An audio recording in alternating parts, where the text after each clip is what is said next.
thiên ga vẫn bu kim chu la un la công su thu ta in ga un la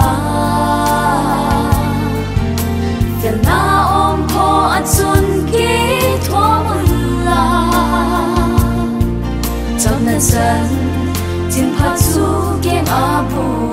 un Krista sẽ bay phát tăng qua đi học sát na te thuộc zel hiti ai hun câu pa ki pak thei na ti dam sum kho sak nan ki su boy boy ti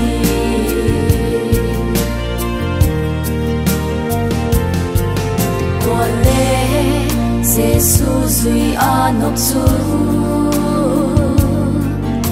Khovel nok chen na te nong asani Anei le lam te nu sia hen la Amale amange ki hemile Across nge ki put in anung zui hen Krista sẽ bay phát tăng qua đi học sát na te thuộc zel hiti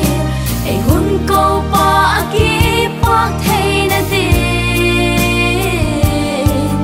dam sum kho sak nan ki su boy boy ti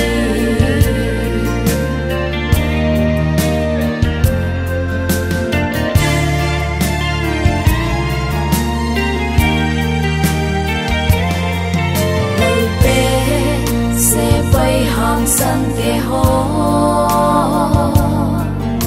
tu lai thon kim na te ho sang in le tu nu a lo pi na I chan vi ai mang chung a hung ki lam te te to e ka kham din mang ma cha a Krista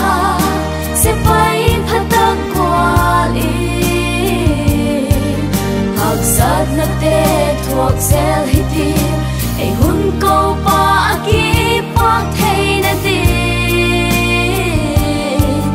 dam sum kho sak nan ki su boy boy ti Krista sẽ bay phát tăng qua đi